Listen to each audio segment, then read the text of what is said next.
30,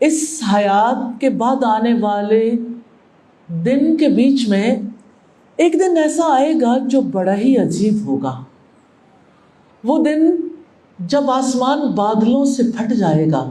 آپ امیجن کر سکتے ہیں وہ آسمان جہاں وقت کے ساتھ ساتھ انسانوں کے اعمال کی وجہ سے ہم نے ایسی ایجادات کی اور ایسا سب کچھ کیا جس کی وجہ سے آسمان دھواں دھواں ہونے لگ گیا۔ اسموک اس سیزن میں یہ جو اب ہم سے بالکل قریب آ رہا ہے، اتنی زیادہ لاہور کو اپنی لپیٹ میں لے لیتی ہے کہ سیزن میں شاید ہی کوئی دن ایسا ہو جہاں دنیا بھر میں لاہور سے زیادہ آسمان ایسی حالت میں ہو۔ اس کائنات کے آغاز کو دیکھیں، ایک دن ایسا تھا جب صرف دخان تھا، دھواں تھا۔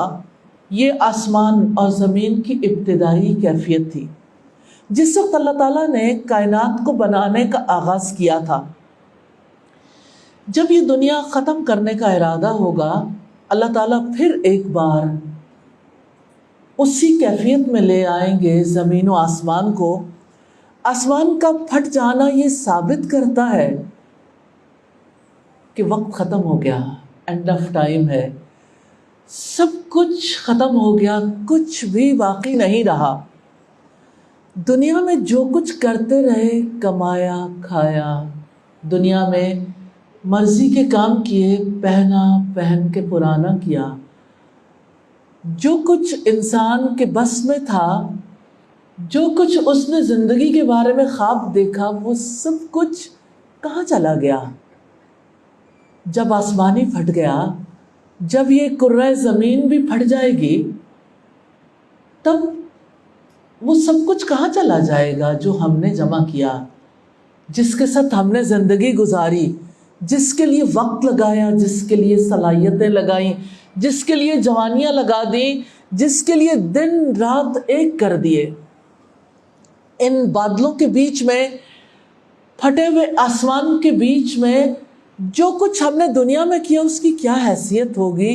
لمحے بھر کو سوچ کے تو دیکھیے۔ یہ وہ چیز جس پر ہمیں غور کرنا ہے۔ اس محل میں انسان کے پاس کچھ بھی نہیں ہوگا، جو اس نے جمع کیا وہ یہیں رہ جائے گا۔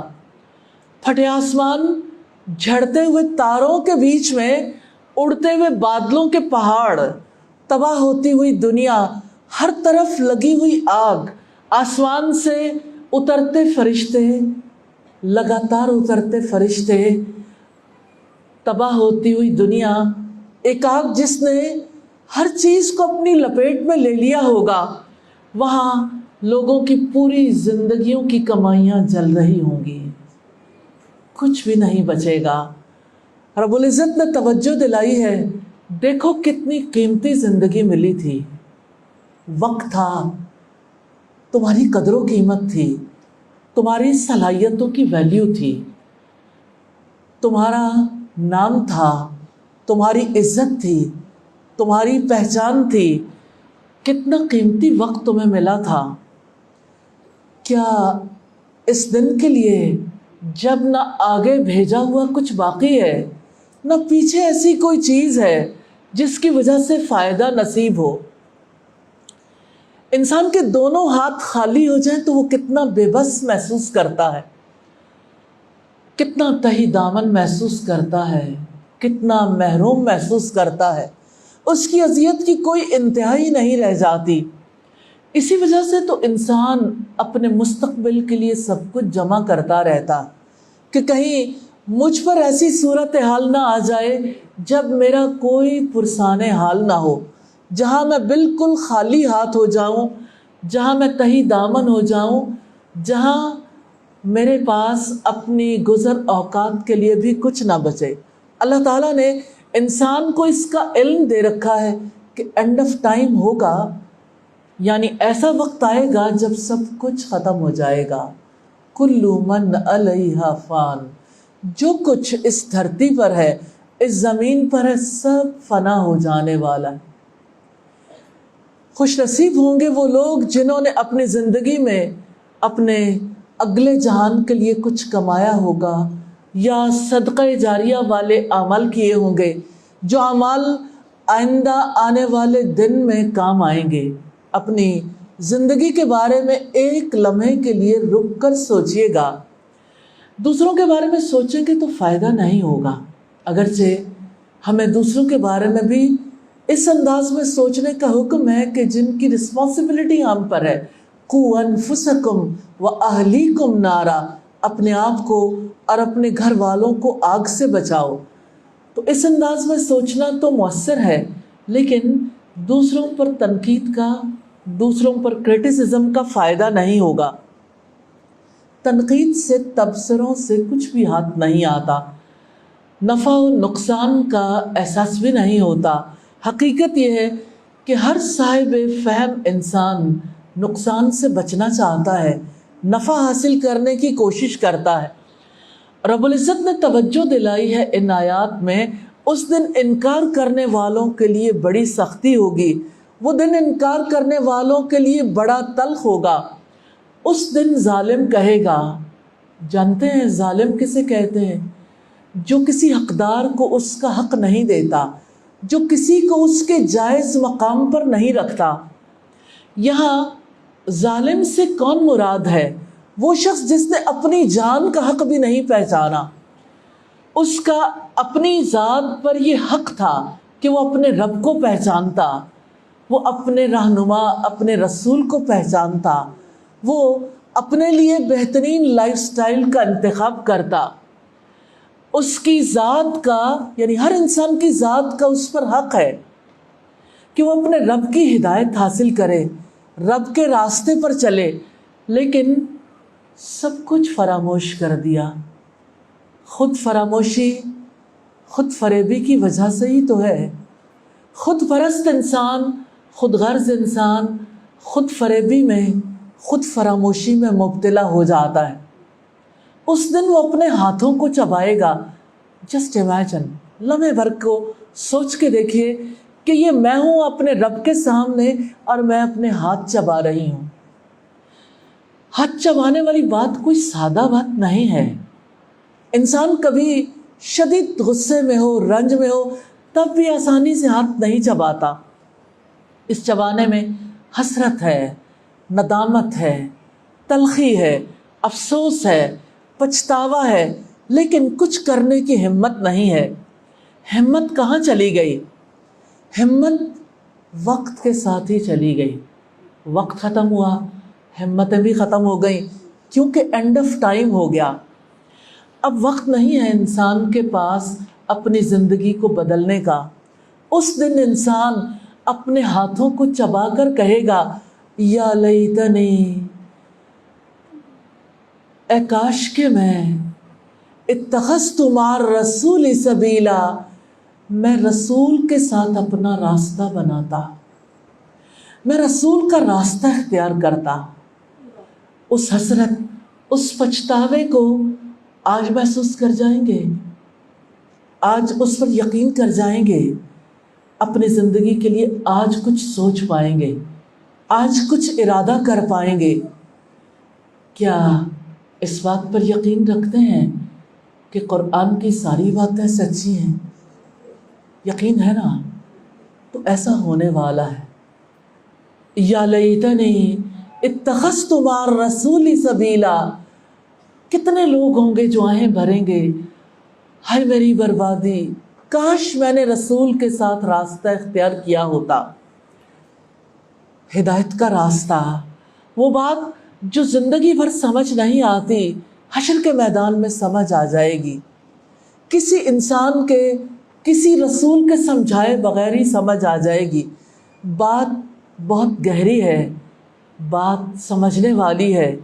یہ حسرت سادہ نہیں ہے کہ کاش میں رسول کے ساتھ راستہ اختیار کرتا۔ یہاں سوال یہ پیدا ہوتا ہے، رسول کا، محمد رسول اللہ صلی اللہ علیہ وسلم کا راستہ کیا ہے؟ یہ وہ راستہ ہے جو کائنات کے ہر دور میں اللہ تعالیٰ نے انسانوں کو دکھایا ہے۔ آدم علیہ السلام سے لے کر محمد صلی اللہ علیہ وسلم تک جتنے رسول آتے رہے، وہ یہی راستہ دکھاتے رہے۔ آج اگرچہ محمد صلی اللہ علیہ وسلم ہمارے درمیان موجود نہیں ہے، لیکن وہ راستہ جو انہوں نے دکھایا وہ راستہ موجود ہے۔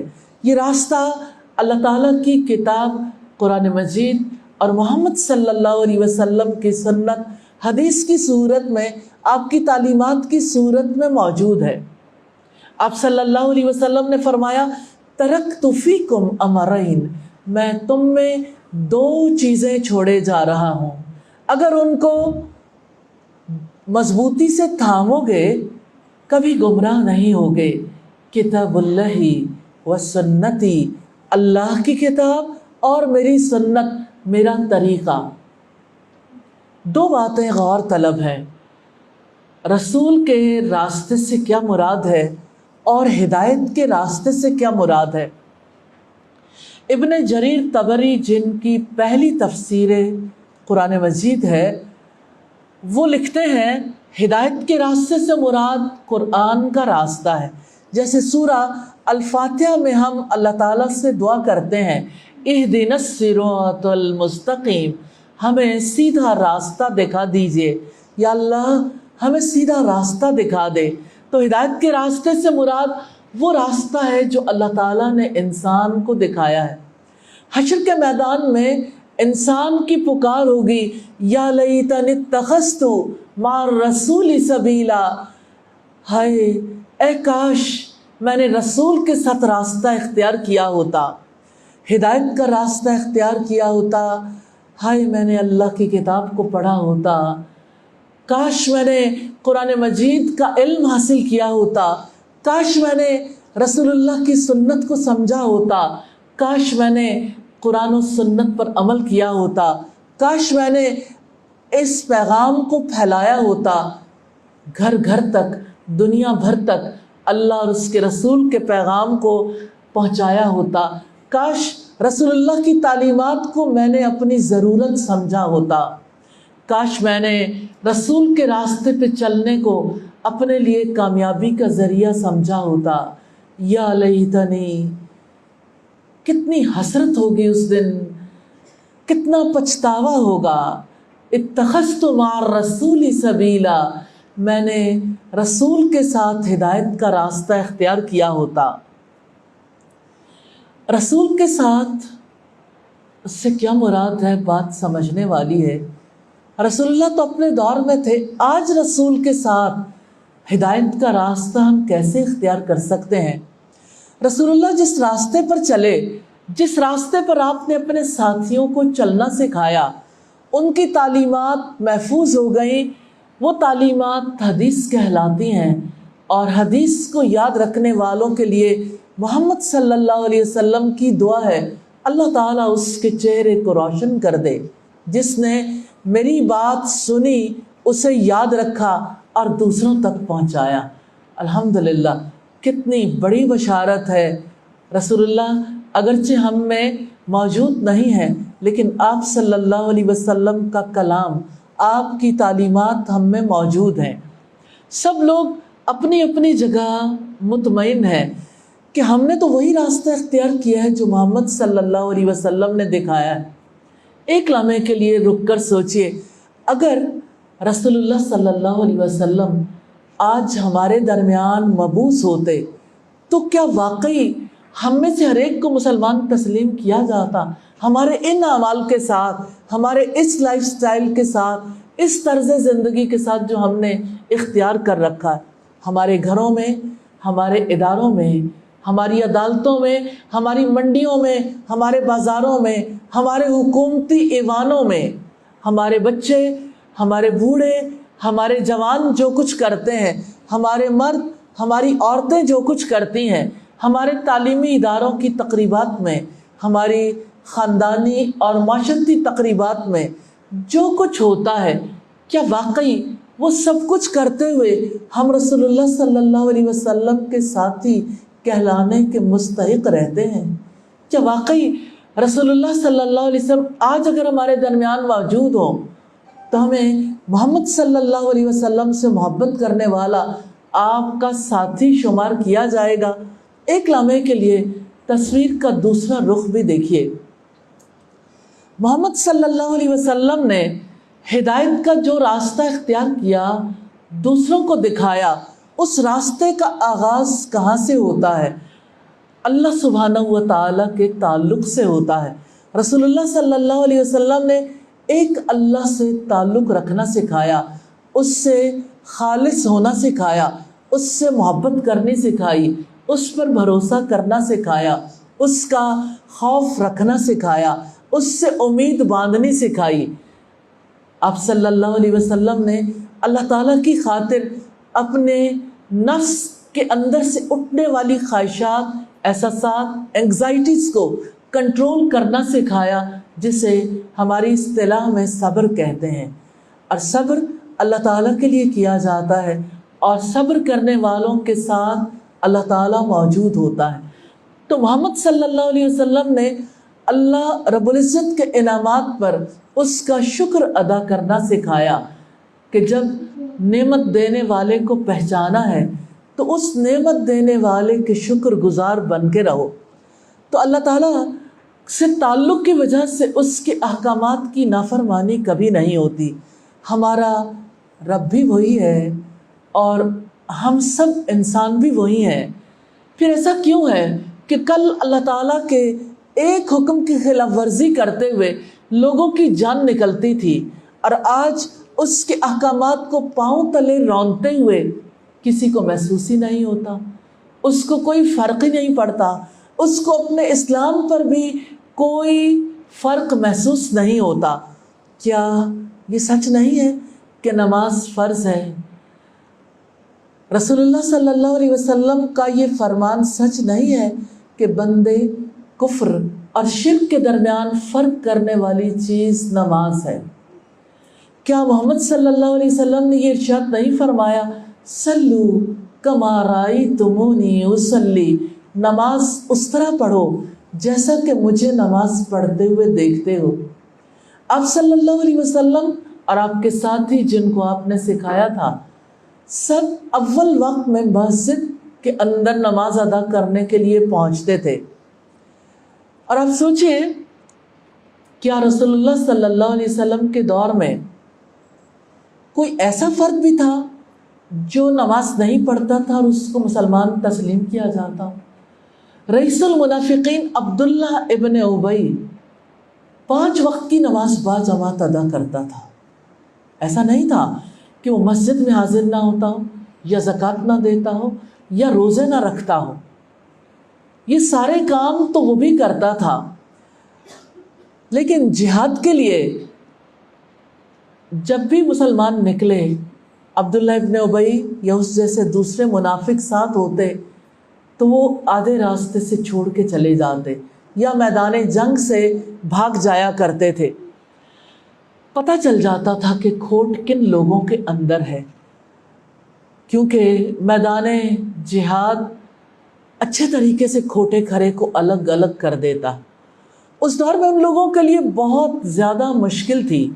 وہ جانتے تھے کہ اگر نماز نہیں پڑھی تو مسلمانوں میں شمار نہیں ہوگا، سوسائٹی میں ہماری کوئی عزت نہیں رہے گی، ہماری ساکھ ختم ہو جائے گی۔ آج دیکھیے ہماری مسجدیں ویران ہیں۔ کیا آپ جانتے ہیں کہ فجر کے وقت عمومی طور پر شہروں میں فجر کی نماز میں کتنے نمازی ہوتے ہیں؟ اور وہ نمازی کون ہوتے ہیں؟ کیا وہ علاقے کے رئیس ہوتے ہیں یا علاقے کے فقراء ہوتے ہیں؟ نہ عمراء نہ فقراء، صرف گارڈز، موسٹلی گارڈز ہوتے ہیں۔ ہاں، کچھ علاقوں میں کچھ لوگ ایسے ہیں جو مسجد کے نمازی ابھی تک اپنے اللہ کے حکم کو پورا کرتے چلے جا رہے ہیں، لیکن ان کی نسلوں میں بھی آیا وہ مسجد کی نمازیں جاری ہیں؟ ہم دور نہ جائیں، اپنے گھروں کے اندر دیکھیں۔ آپ پتہ چلانا چاہتے ہیں کہ محمد صلی اللہ علیہ وسلم جس دین کو لے کر آئے، جس میں پہلا فریضہ نماز ہے، اس نماز کی ادائیگی کے لیے، باجماعت نماز کی ادائیگی کے لیے کہاں کہاں لوگ کوشش نہیں کرتے، کہاں کہاں لوگ سستی برتتے ہیں، تو دور جانے کی ضرورت نہیں۔ ہم اپنے گھروں کو دیکھیں، ہر گھر کے اندر ایسے افراد کی بڑی تعداد ہر خاندان کے اندر موجود ہے.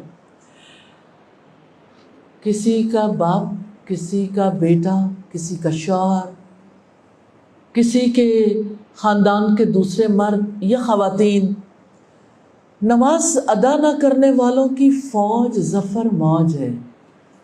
یہ محمد صلی اللہ علیہ وسلم کے راستے پر چلنے والے ہیں، جو مسجد کی نمازوں کو اپنے لیے ضروری خیال نہیں کرتے.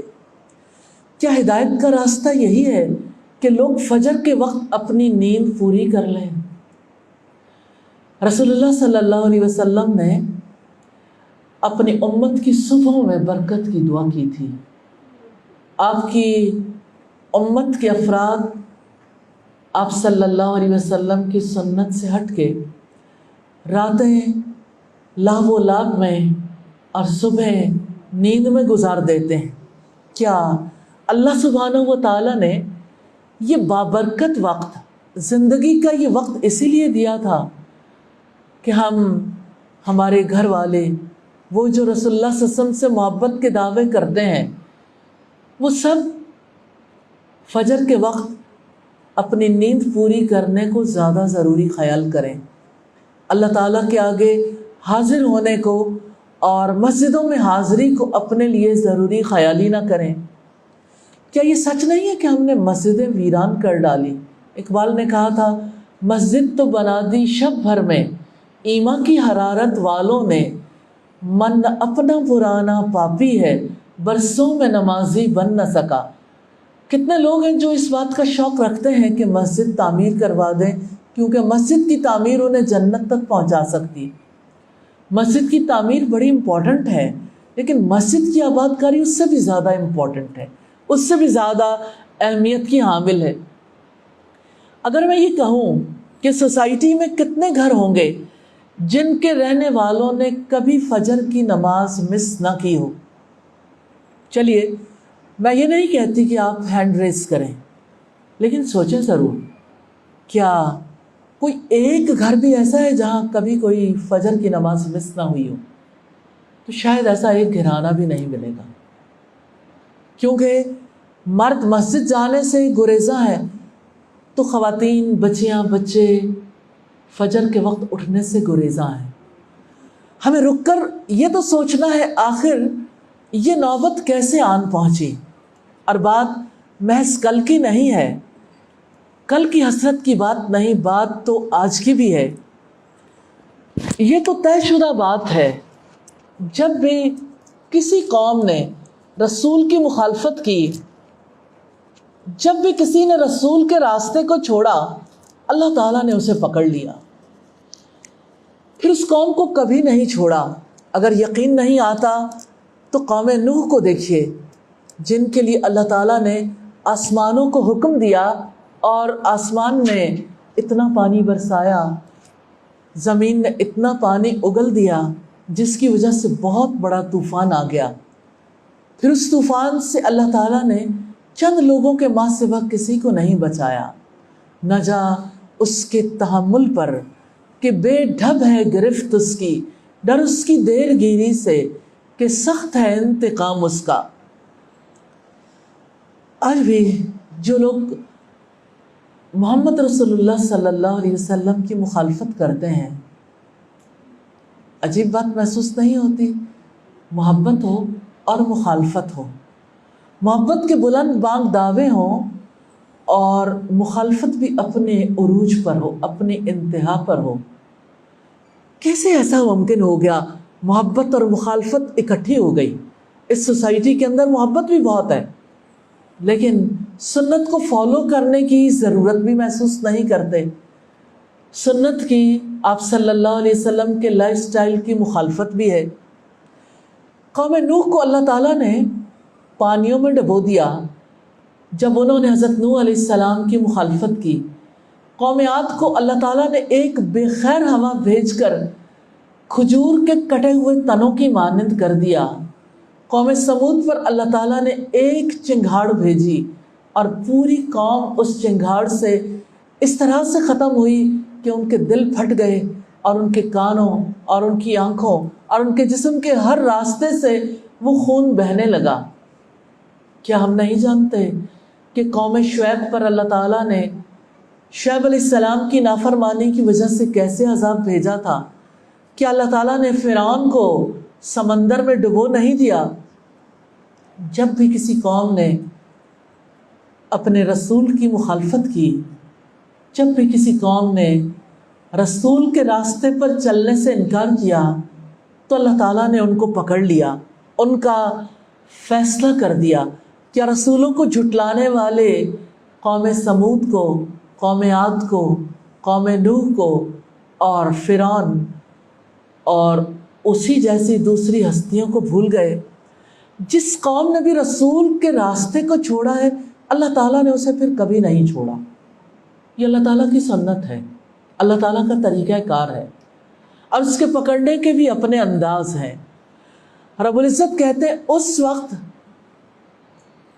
پچھتاوے سے کیا ہاتھ آئے گا جب کہو گے یا لیتنی اتخذت مع الرسول سبیلا، اے کاش کہ میں نے رسول کے ساتھ ہدایت کا راستہ اختیار کیا ہوتا۔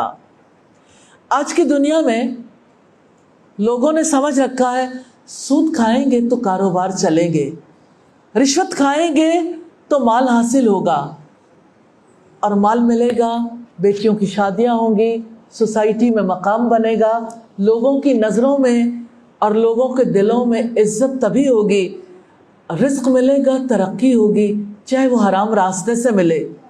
ملاوٹ کریں گے تو رزق میں ترقی ہوگی۔ کہ اللہ کے رسول صلی اللہ علیہ وسلم نے نہیں فرمایا من غش فلیس منا، جس نے ملاوٹ کی وہ ہم میں سے نہیں ہے؟ کہ اللہ کے رسول صلی اللہ علیہ وسلم نے ہمارے سامنے حق کو حق اور باطل کو باطل کر کے نہیں دکھایا۔ آج کی دنیا میں دیکھیں، ڈاکٹرز بھاری فیسیں وصول کرتے ہیں، لوگ جاں بلب ہوتے ہیں، لیکن ڈاکٹر اس کو اپنا کسٹمر ہی سمجھتا ہے، جس سے اس نے ہر صورت مال نکلوانا ہے کہ شاید اس طرح مال نکلوائیں گے تو ہمارے محلات تعمیر ہوں گے۔ کون ہے جو اپنے آپ کو غلط سمجھتے ہوئے یہ کام کر رہا ہو؟ ہر ایک اپنے آپ کو صحیح سمجھتا ہے اور اپنے آپ کو رسول اللہ صلی اللہ علیہ وسلم کے راستے پر سمجھتا ہے، اور اپنے آپ کو رسول اللہ کی شفاعت کا مستحق سمجھتے ہوئے یہ سب کچھ کرتا ہے۔ کیا واقعی رسول اللہ صلی اللہ علیہ وسلم نے سود کا راستہ دکھایا تھا؟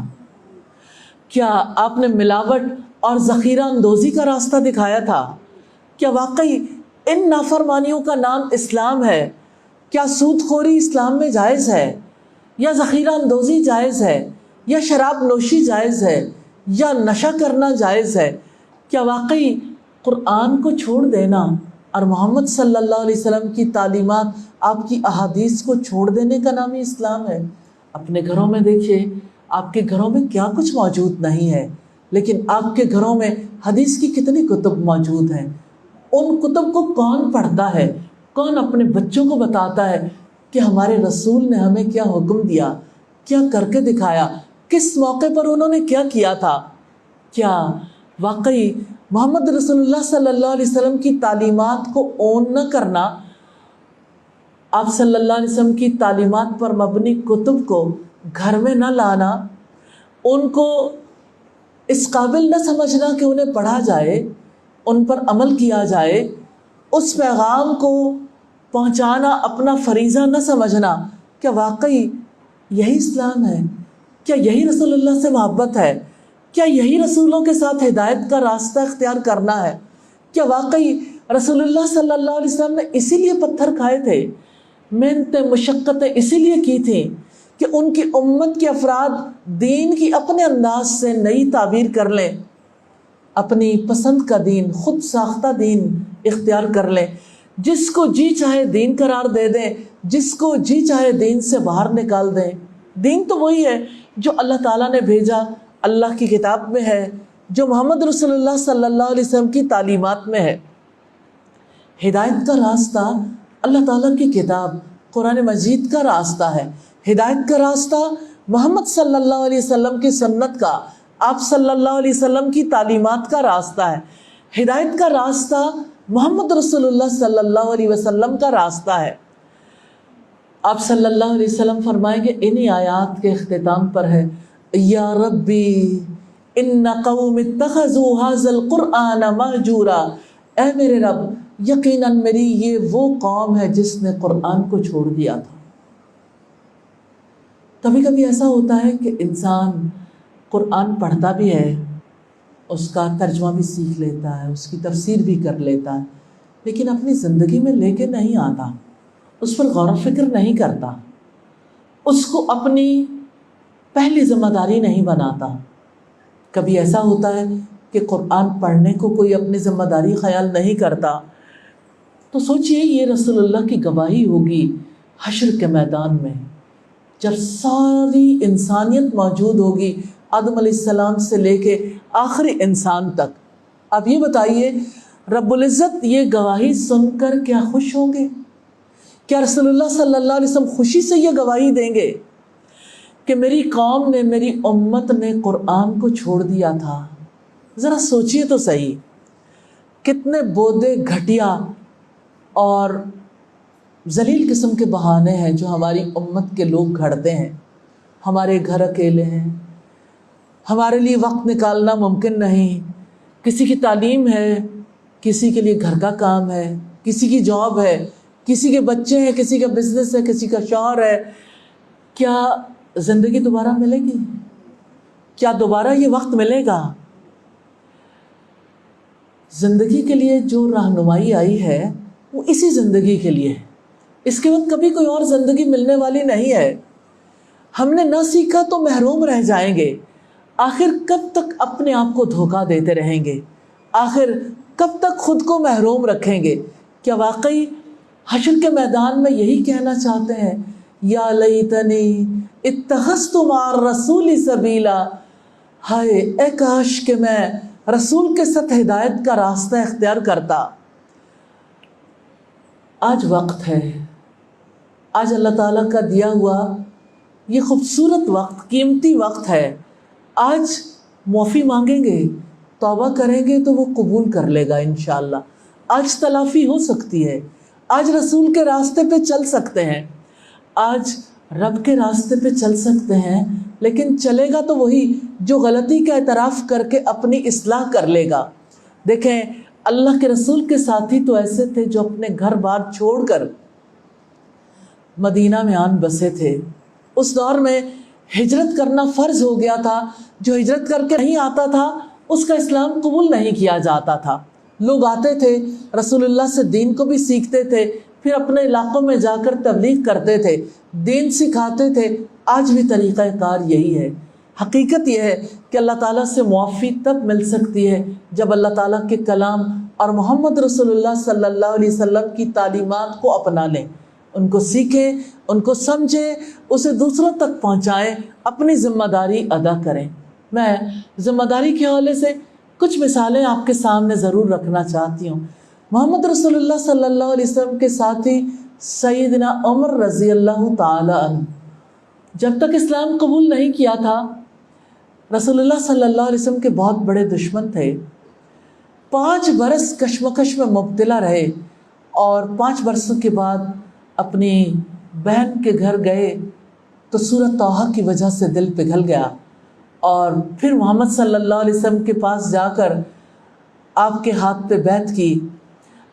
انہوں نے اور ان کے ایک انصاری ساتھی نے یہ طے کر رکھا تھا، ایک دن میں کاروبار کو جاؤں گا اور دوسرے رسول اللہ صلی اللہ علیہ وسلم کی مجلس میں، اور دوسرے دن میں رسول اللہ کی مجلس میں جاؤں گا اور میرا ساتھی کاروبار کرنے کے لیے جائے گا، لیکن شام کو اس وقت تک اپنے گھروں کو نہیں لوٹیں گے جب تک کہ محمد رسول اللہ صلی اللہ علیہ وسلم کی تمام باتوں کو جو انہوں نے اس دن میں کی ہیں دہرا نہ لیں۔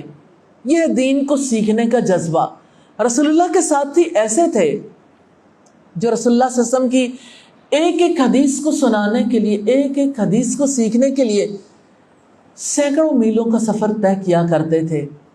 اب سوچئے رسول اللہ کی حدیث کو سیکھنے کے لیے امام بخاری نے گھوڑے کی ننگی پیٹھ پر سینکڑوں کلومیٹر کا فاصلہ طے کیا، اور پھر جب ایک ایسے شخص کے پاس پہنچے جس کے پاس وہ حدیث تھی، وہ اپنے گھوڑے کے پاس تھا اور اپنے گھوڑے کو چارہ آفر کر رہا تھا، اس نے اپنی قمیص کا دامن اس کے سامنے پھیلایا ہوا تھا کہ اس میں سے چارہ کھا لو، جبکہ اس کے پاس چارہ نہیں تھا۔ امام بخاری نے اس سے حدیث نہیں سنی کہ جو شخص اپنے جانور کو دھوکہ دے سکتا ہے، اس سے کیسے توقع کی جا سکتی ہے کہ محمد رسول اللہ صلی اللہ علیہ وسلم کی احادیث کے بارے میں وہ دھوکہ دہی سے باز رہ جائے۔ اتنی چھان پھٹک کرنے کے بعد یہ علم ہم تک پہنچا ہے۔ اور اب سوچئے، سیدنا ابو ایوب انصاری رضی اللہ تعالیٰ عنہ کو آپ جانتے ہوں گے، انہیں ایک حدیث کے بارے میں شبہ ہو گیا۔ جب وہ اس حدیث کے بارے میں سوچنے لگے تو انہیں یاد آیا کہ مجلس میں میرے ساتھ اور ساتھی بھی تھے، لیکن اب وہ مصر چلے گئے ہیں۔ انہوں نے ایک قیمتی گھوڑا خریدا اور اپنے علاقے سے سفر کرنا شروع کیا۔ ایک مہینے کی مسافت طے کر کے گھوڑے کی پشت پر مصر پہنچے۔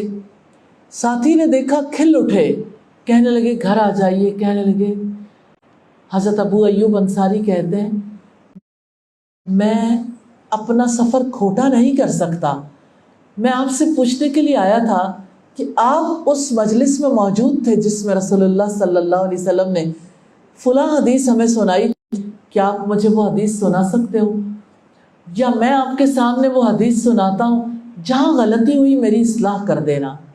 جب انہوں نے حدیث سنائی تو ان کے ساتھی کہنے لگے واللہ اس میں کوئی شک نہیں ہے، اور اسی طرح یہی الفاظ میں انہوں نے محمد صلی اللہ علیہ وسلم کی ایک ایک بات کو امانت سمجھ کر امت کو پہنچا دیا۔ اب یہ امانت ہمارے پاس آن پہنچی ہے، ہم نے یہی تعلیمات خود بھی سیکھنی ہے اور اپنی نسلوں کو بھی سکھانی ہے۔ ہم نے اسے آگے تھمانا ہے تاکہ سب محبت کا حق ادا کرنے کے قابل ہو سکیں، اپنے آپ کو رب العزت کے پسندیدہ انسان بنانے کے لیے کوشش کر سکیں، جس کے لیے اس نے تمام رسولوں کو بھیجا اور آخر میں محمد صلی اللہ علیہ وسلم کو بھیجا۔ اللہ تعالیٰ سے دعا ہے ہمیں قرآن و سنت کا سچا علم حاصل کرنے کی توفیق عطا فرما دیں۔ اللہ تعالیٰ سے دعا ہے کہ ہمیں ان پر عمل کرنے والا بنا دے اور ہمیں ایسے سچے جذبے عطا کرے کہ ہم قرآن و سنت کو گھر گھر تک، دنیا بھر تک پہنچا دیں۔ آمین ثم آمین۔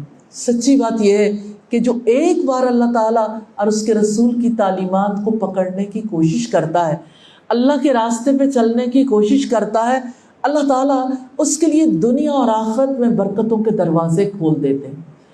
اللہ پاک کا فرمانا والذین جاہدوا فینا، وہ لوگ جنہوں نے ہمارے راستے میں کوشش کی، لنہدینہم سبلنا، ہم انہیں اپنے راستے پر ضرور چلائیں گے۔ کلام اللہ کو سیکھیے، کلام نبوی کی صحبت میں بیٹھیے، کلام نبوی کو سیکھیے، انشاءاللہ اللہ تعالیٰ کی رحمتوں اور برکتوں کے مستحق بن جائیں گے۔ اللہ تعالیٰ ہماری غلطیوں سے درگزر فرمائیں، ہمارے لیے علم کے راستے کھول دیں، ہمیں اچھے فیصلے کرنے کی توفیق عطا فرما دیں۔ آمین ثم آمین۔